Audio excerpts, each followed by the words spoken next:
What do you do when you cut a hole in the middle of your project? Asking for a friend. Hi, my name is Karen and I am coming to you from the Workroom Sprucedale, and I'm just giving you an update on my honey dress that I am making. So if you watched the last video, I was making the honey dress from Merchant & Mills and I didn't quite have enough yardage for what the pattern requires. So I was short about 3/4 of a meter. And so I used all of my tips and tricks to try to figure out a way to cut my fabric and get some extra length. And spoiler alert, I cut on the cross grain. So that was great. I started cutting up my fabric and then not paying attention, I tried to add a little bit of extra length. So I marked out some extra length and then accidentally, as I was cutting, cut a hole right in the middle of the front of the dress. And so what do you do when something like that happens? Well, I've got a plan, but I wanted to just take a minute and talk about why this is an opportunity for something creative and the way that I try to reframe mistakes, because I think sewing is just full of mistakes. And I try not to even think of them as mistakes, but things don't go right, accidents happen, especially when you're using scissors and rotary cutters. Things that cut that you don't want to get cut. Things get sliced off or chopped off, or stitches go the wrong way.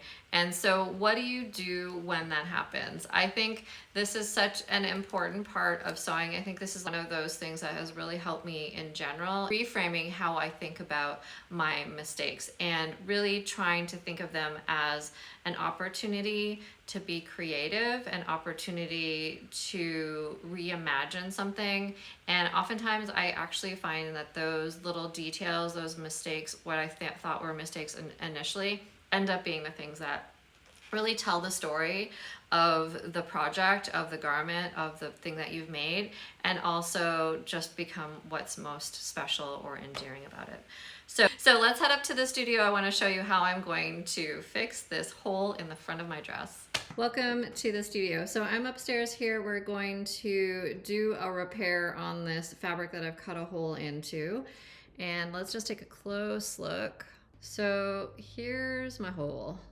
And you can see that this is the good side. All these really adorable crosses, and I just did a nice snip right into the front there. So what I'm gonna do here is I just really wanna mend this. I'm hoping that this is not gonna be visible at all. In some situations, I might wanna do a visible mend, but in this situation, I'm gonna try to just do a repair. So I just thought we could do that together, and I'll just show you my little machine technique for doing hopefully what will be a fairly invisible repair. So I've just got a pre-cut piece of fusible interfacing. I just want to give a little bit of stability to the back here. So I'm just going to cut it. It's just try to put the fabric back together as much as I can, and then just extend a couple inches on either side of the slice, just so there's a bit of structure there. I'm careful I'm not cutting anything else I don't want to cut. And then I'm just going to iron that into place. So this is just a fusible interfacing, and I'm just using a white. It's not going to show. So right there. And it's a very thin one. This one's called Sewer's Dream. It's a very lightweight, flexible, fusible interfacing that's quite good. So I'm just putting a little bit of heat and steam, just making sure that it gets nicely sealed in place. And then let's just flip it over.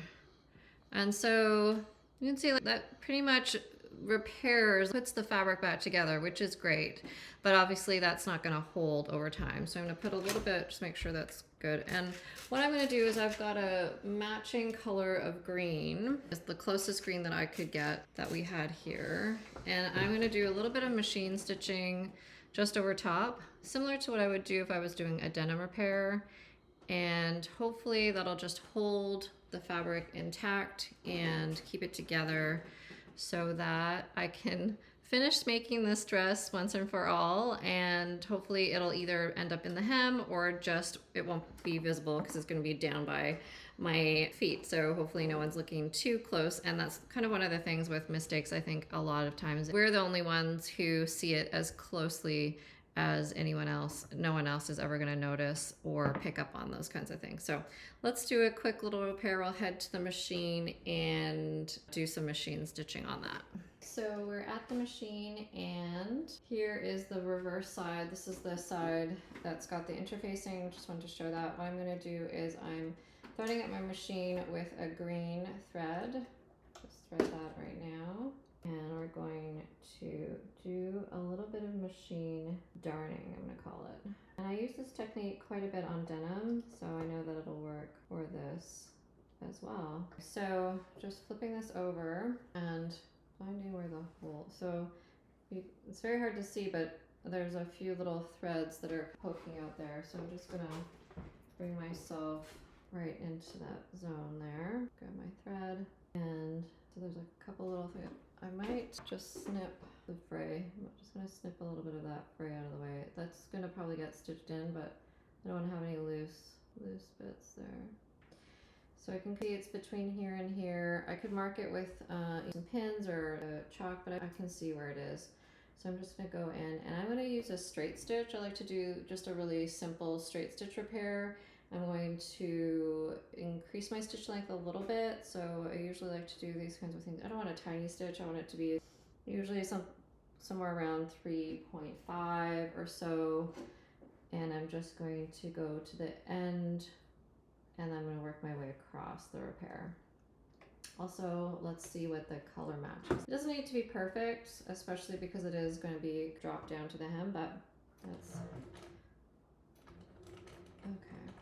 So I'm really just going to do a back and forth stitch. So I'm going to go forward, and then I'm going to go backward. And you can do this as dense or as openly as you want to. I don't know that it needs to be super dense, and I'm probably going a little bit too far. I could probably make it a little bit shorter. I'll go back and forth a little bit.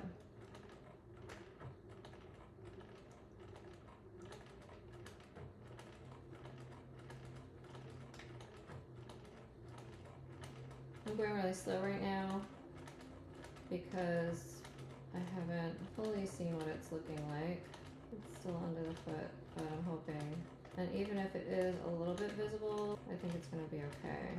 So put the foot down. So you can see, we'll do a little bit more, but I can see the thread is not a bad match. It wasn't the most perfect match, but it's very hard to get it super perfect.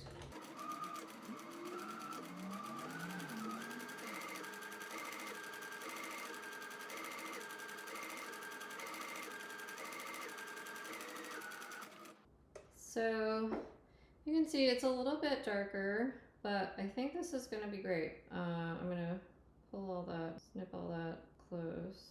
I think that will be very hard to see from above. And this, I believe, it could even end up being inside the hem, depending on how long I end up wanting this dress to be. So I think this is a good solution for this. I could have done something visible if it was in a different place. I might have done a patch or something else, but I think for this, I just want to have the fabric repaired enough that I don't have to worry about the hole.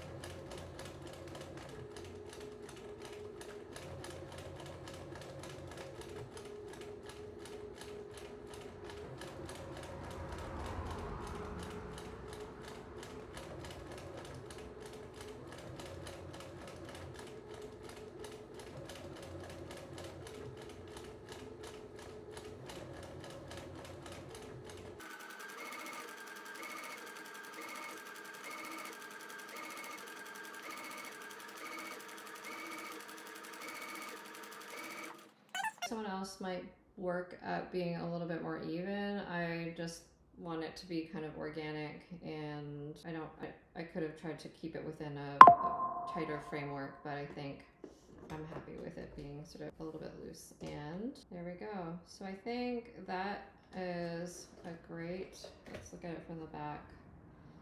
So you can see just simply going back and forth, really close together. I'm pretty happy with that result. Let's take a look. So I did my repair. I think I'm really happy with how that looks. Let's see how it looks from a distance. Can you see it? Yeah, I think I'm happy with how that looks. I think it's going to be really low to the ground. It potentially is even going to be part of the hem or tucked into the hem. So I'm not too worried now. I'm just happy that I fixed it. Let me know if this is something that you've encountered before. Have you had to do a sneaky repair because you accidentally cut something on one of your projects? How did you recover? Do you have some tricks you want to share? I think that these sorts of things, although they are frustrating, can actually be just really nice opportunities to be creative, try something new. And I always just try to think of it as part of the story. I really think of my garments and projects as having stories that they tell, whether that is what I was doing or feeling at the time, what I was going through, where I got the fabric, who I was making the project with, or if it was a class project or if it was for a special event. So I just love to have different things woven into the stories of my garments, and I always try to reframe these little mishaps and things that happen in sewing. I'd love to know what you think, and the next video, I promise, will be actually the finished honey dress. So thank you so much for following along this honey dress saga. I will definitely see you in the next one. Thank you.